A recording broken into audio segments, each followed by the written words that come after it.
Okay, we have a really good one for you here today. Okay, so what I'm going to do is I'm gonna analyze it based off of basically preliminary. So we're going to get the information off the internet and without the P and L, which without the profit and loss and without rent rolls. Okay, so we're going to go by average monthly rents, and we're going to average expenses. Okay, and we're going to see, and then I'm going to get you the same particular unit, same particular property, and we're going to get. I have already asked the broker. He sent me the P and L, the actual P and L on it, which is all the rent rolls and everything else, and then I'll compare the two. Okay, so this is a really good one for you to see the reality of it, as opposed to maybe let's say you go online and you do a preliminary, which is fine. You do the preliminary analysis, but until you have like it works better. A preliminary analysis actually works a little more realistic.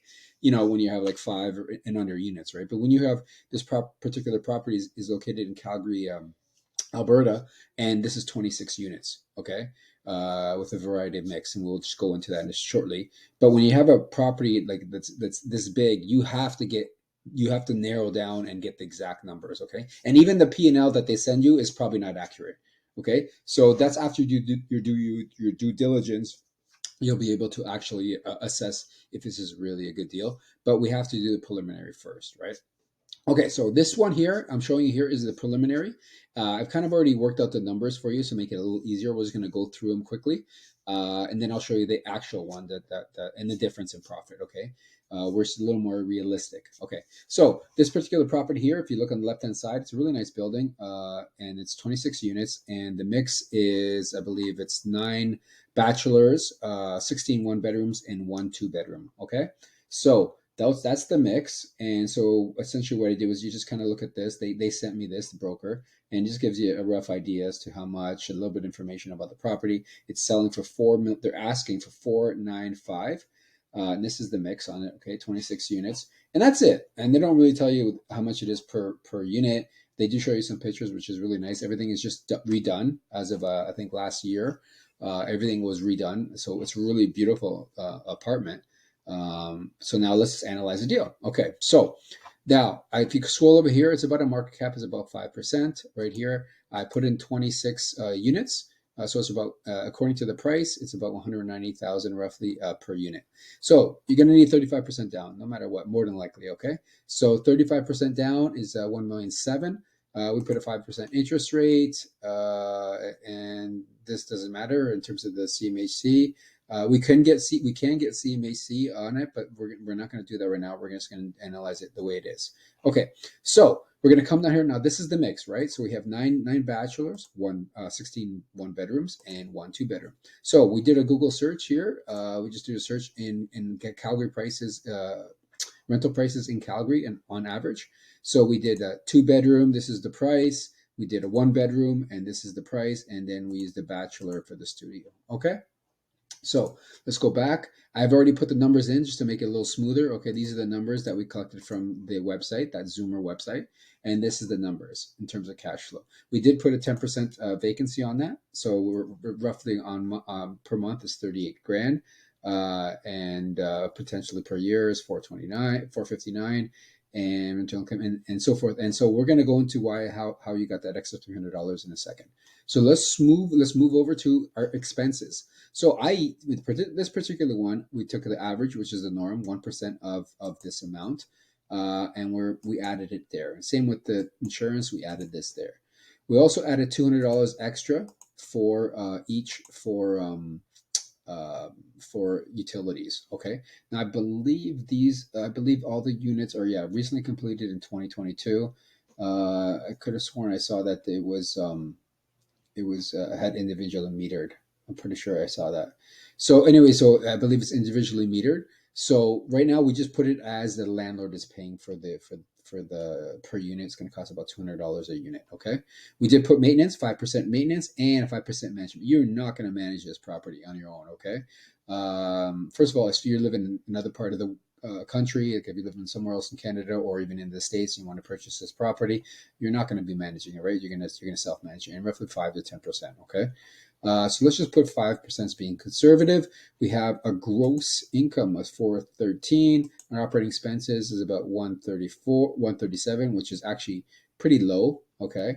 And you have 276. So even if we bump that up to, let's say, another, let's say 10% on top of it.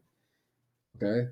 So that's not too bad. It's about, usually they say about 50%, 35 to 50% of your operating income is your expenses. Okay. So we're close to 200,000. So this is close to 50%. Okay. So we're looking over here to our cash flow maximizer, right? We're going to come over here. I already put in 2.5% as the increase in rent. Laundry, yes, for sure. You're going to be generating some kind of income on laundry in this type of building. And I would say $1,000 to $3,000 a month. So let's just put 2,000. Okay. Parking, I think parking is included. You can charge parking. Let's leave it at now. Let's say pet fees. Out of 26 units, I'm pretty sure you're gonna have a couple pets, right? So let's say we'll just use hypothetical. We'll just use three as $100 a month. Out of all the 26 units, there's three that have pets. Okay, so let's say 300. We're gonna go 300. That's just a one-time deposit fee, and that's it in terms of income. Tenants pay utilities. Okay, so let's say they don't. Okay, so we'll just check it off saying that they don't. Okay, so we're absorbing those costs as the landlord. Okay, it's yeah. In the common areas, you're going to want to probably put efficient lighting. Let's put 3% there. Okay, lower interest rates. It's 5%. So I don't believe we're going to lower that interest rate. I think it's going to be actually more. So let's leave it at there. So we're going to say no on that. Oh, something went wrong there. Let's see. There we go. Oh, my mistake. Okay, so we're going to say yes. We've addressed this. Doesn't mean we changed it. Now increase down payment. Yeah, we can increase the down payment. But what are we at cash flow? We're at 32 grand. It's not that much. Okay, so let's see. Let's move it over here. Let's say we do increase the down payment by, let's say, 5%. So we're going to come over here, 40%. And what is the cash flow? Okay, 48 grand. That's not bad. Now, rent guarantee programs. I always recommend this. Okay, so we're going to say yes. The amount is automatically added to here, but now we can eliminate that vacancy because we don't have to worry about the rent being paid, right? Because it's guaranteed now. So we put that to 0, and let's just check first here. I want to see how much it is going to be. So we hit the cash flow right now of 23. So I'm going to hit enter. And that means that we are gonna get the company to do the rent guarantee program, and we're eliminating the vacancy because we don't need it anymore. Okay, hit enter, and let's see what that worked out to be. 69. Wow, that's a big jump, right? Okay, that's why I always recommend the rent guarantee. Okay, guys, because if you have that and budgeted in terms of your vacancy, you don't need it, right? Because you're obviously paying for it. You're paying 5.5%. You got self-management company on it, and even if, let's say, the management company is going to charge you 10%, let's just put 10% in. Let's see what we're looking at. 47 grand. Okay, so you might be able to find a management company to do it for 5%. It's only 26 units. It's not that big. Okay, how about reduced offer price? Absolutely. This particular property is way too expensive.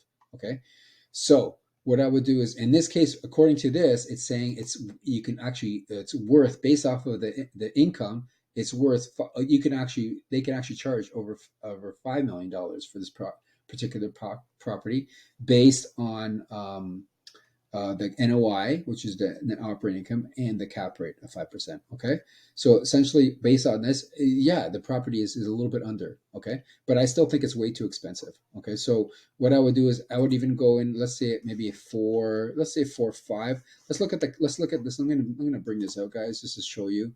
Let's bring this out a little bit so we have a bit of bird's eye view. Okay, good. So what we're gonna do is this. Let me make it 80. Let's see if that makes it better. There we go. Okay, perfect. So 8% is the number. So we're going to go down here. Look at the cash flow here. So we're going to reduce this number, the reduce offer price from one of our maximizers, and we're going to reduce that to, let's say, 4 5.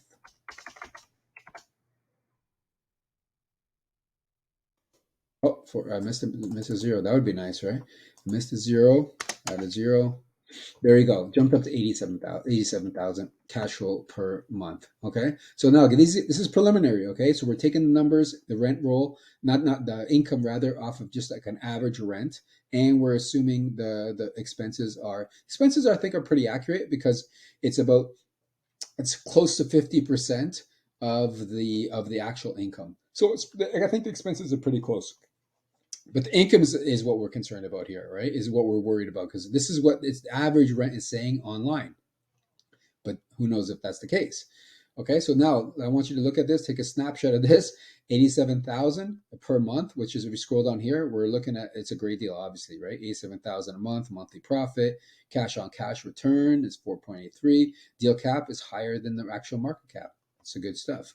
Number of units, 26 units, and cost per door, and so the offer price is 4.5. I actually talked to the broker about this, and I told him that the price is way too expensive. And he says, "Okay, what are you willing to offer?" So obviously, that means that this has been on the market for a while, which means that there hasn't been any offers. I'm pretty sure, and maybe this is something that they will take 4 or 5. That may even take lower. I would probably go in lower first. I would probably go maybe four, maybe even 400,000 or 4.2, something like that. See what they come back with, and then it's a negotiation, right? And then you kind of work the numbers, rejig the numbers, right? Okay, so let's switch over. We're going to switch right over, and we're going to switch over to the actuals. Okay, so I'm going to show you what the actual looks like. This is the actual that they sent me, okay, from the company. So this is the actual rent, okay? So if you see here, bachelor, 9 unit. I'm going to show you, just circle it here, okay? So this is the actual rent, current rent, and this is the projected. So meaning we could potentially raise the rents to these numbers here in the future, right? So right now what we have is this. Okay, so we're gonna go with these numbers. I've already put this in for you, all right, based off of the information, and I'm gonna go through it quickly. Okay, so this is the real thing. Okay, so right here we're gonna go. I put in 4.5. Let's go back to 49500. This is what they're asking. Okay, and I'm gonna put in 35%. I was just kind of experimenting, but I wanted to show you because I found this very interesting. So bachelor, 16 1 bedrooms and 1 2 bedroom. But these numbers are these numbers, I believe, are the actual numbers from the rent roll. So let me just move this over here, see if we can see it together. Right. So bachelor is 920.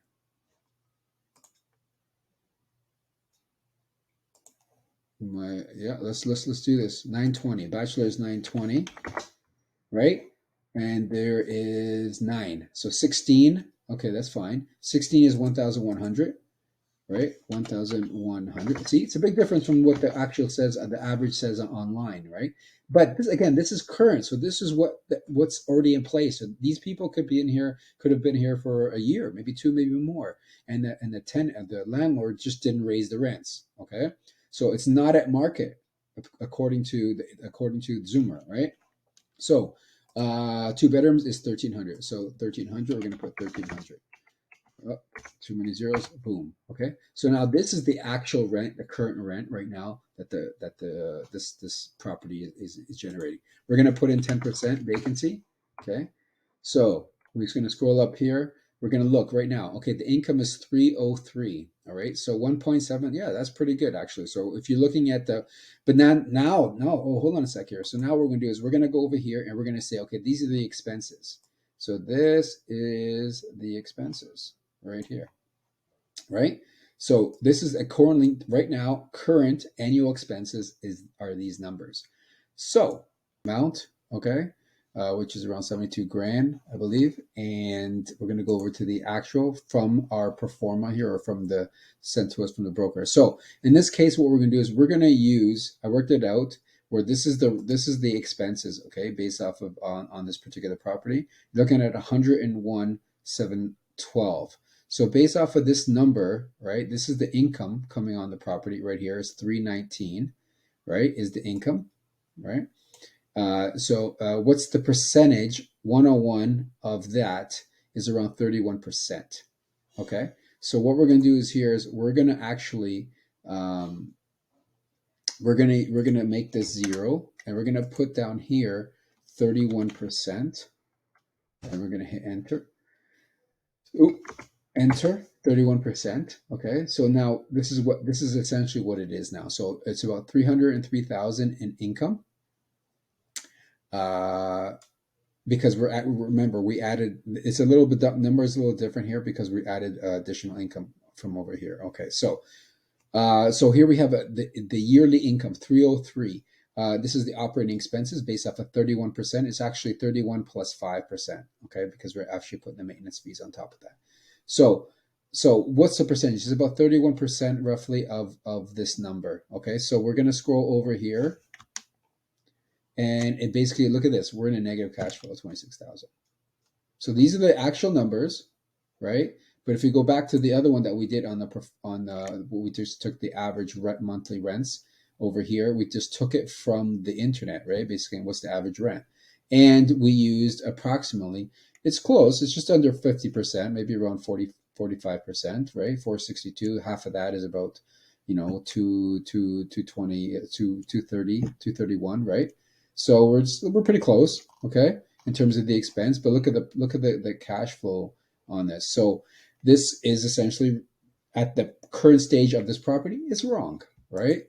So we're going to go back to the actuals. So the actuals is as such.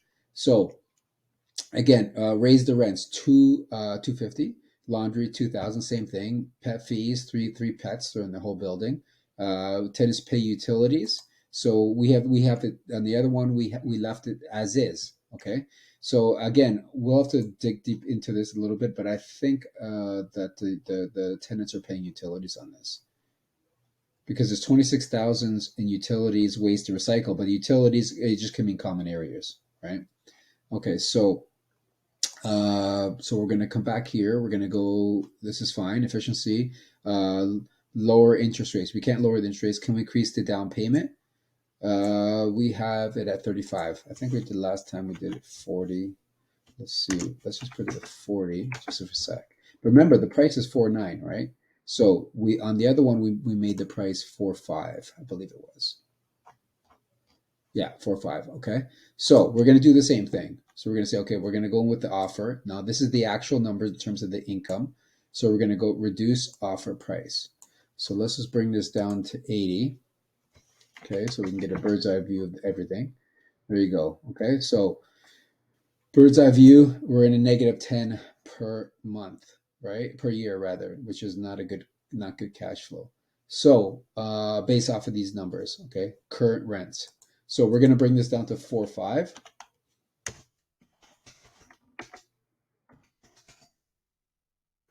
There we go. So now we're in a cash flow profit, and we raised it 40%. I just want to show you the comparison between, we do the actual, right? Let's bring this down to 80 so you can kind of see the whole thing. So we're looking at this whole thing. Look at the cash flow down here at the bottom, 72,000. That's nice. This is nice if we can maintain these current rents, right? So that's going to be something that you're going to have to do in your due diligence. You're going to have to actually go to the area around, maybe talk to the broker, get them to get you market rents. We went to Zoomer, and this is how we gathered the rents, right, in Calgary, Alberta. But in this particular situation, the actual rent is actually substantially lower than what the market rent is, right? So let's say the market rents on a one bedroom is 155. But if you look over here on what they're actually bringing in on a one bedroom is 1,100. So it's a big difference, right, per month because we got 16 units. It's the two bedroomers. It's low too, obviously, but because it's 1.3 and I think this was 1.8. Yeah. So it was a big difference, but it's one unit, right? It's one unit, but that can still make a substantial difference in your profit, as you can see. So this is something to really consider. I want to give you the comparison because this is the numbers that the actual broker had given me based off of their profit and loss that the building has acquired over the last year. So I want to show you how it can be skewed, right? It can be altered a little bit. Now, if you're talking about 1 to 5 units, it's going to be pretty close, okay? Because it's usually it's going to be duplex, triplex, quadplex, whatever it is, and the prices are going to be pretty close to right. But when you're talking about a building where it has multiple units, we're talking here in 26 units, you have to be accurate with those with the current rent. See, they have projected over here. They have the projected rent. Okay, let's say, example, if we can, we'll get to this. But even still, 920 is the current rent. 995 is what they projected if we raise the rents. However, If you go back to what's the average online right now for a bachelor is 1,900. So we're really off, right? Same with this the one bedroom is 1.2 is what they're projecting, but in reality 1.5 is what they're getting on market. So either this projection is really off, or the internet average is off. Okay, so this is something you're going to have to do your due diligence. This is a really nice property. If you can get the rents up to these markets according to what Zoomer is showing, and then this is a healthy profit per month, per year rather. Okay, so as you can see, it's 4 green lights, means it's a fantastic deal. So again, this will boil down to what is the actual income that this property can generate, because they're one bedrooms, right? They're not two bedrooms. There's only one two bedroom. So there's going to be a lot of, couples or single people that are going to be acquiring these properties. And so that could potentially, depending on the situation of where it's situated. I mean, it's pretty close to downtown, as you can see. The subject property is here, and the city of Calgary is really close. So you would think that you could generate these type of rents. That's according to Zoomer. So there's something going on here in terms of why the rents are so cheap. That's something that you got to do in your due diligence. Okay, so let's recap this. This is what the preliminary analysis is, which is really good actually, right? This is something I would love to purchase myself if we can get these market rents, and we keep those cost expenses about, let's say, 45%. This is a good deal, and we're using our rent guarantee, which means that the vacancy has been taken care of. We don't have to worry about that, right? So we've increased our cash flow there. So this is a very good deal. Again, look what the price is coming in at 5,118,000, and we're offering 4.5, which I think is pretty reasonable. Let me look at the preliminary. Let's see what the number came in at, based off of the income. Based off the income, it's saying it's worth 3,601, and we're offering 405. You see, so that's where the disconnect is. Okay, guys, it's actually rent. What is the actual property bringing in rent? And until we get this profit and loss, we don't really know. Okay, I mean, we're gathering information online, and this just could be really low, and they haven't raised the rents forever. Okay. Again, so they just remodeled the whole thing, right? Remember, it says right here, all units are beautifully renovated, completed in 2022. So based off of the market rents, we should technically be able to get these rents based off of the all the changes and the repairs and upgrades that they put on the property. You can essentially get these rental amounts according to the market rents. All right. Okay. That's it for today. So I just wanted to give you an example. Same property, just we used two different ways of analyzing it. And the one that we would love is this one, obviously. But again, once you do due diligence and say maybe these market rents are really low and we can bring it up to this, then this is a good deal. If not, then I'm not sure. I was something I would purchase based off of $7,000 a year. It's not worth the effort, right? Or we reduce the price to a lower. So let's say we reduce the price to 4 million. Does that make more sense? Sorry, I always keep on forgetting a zero. 26,000. I think it's still too low. On a property of this size, I would need at least $60,000 a year, $5,000 roughly a month in positive cash flow to make this even worthwhile. Anyways, that's it for today. Hope you enjoyed it, and don't forget, spread the word about the cash flow analyzer. It's pretty amazing. Just going to scroll down here. We didn't even do a vendor take back on this. Okay, we got a rent analysis. We have our rules of thumb. Automatically puts in the amount, and we also have a projection, a 5-year return, sell or refi, and so this is an exceptional analysis software that we can actually manipulate it or move numbers around to see how we can make it actual cash flow, and then we present the offer to the seller, and in the event that we can get it for that price, and then we know that we're in a cash flow. Okay, till next time. Thanks.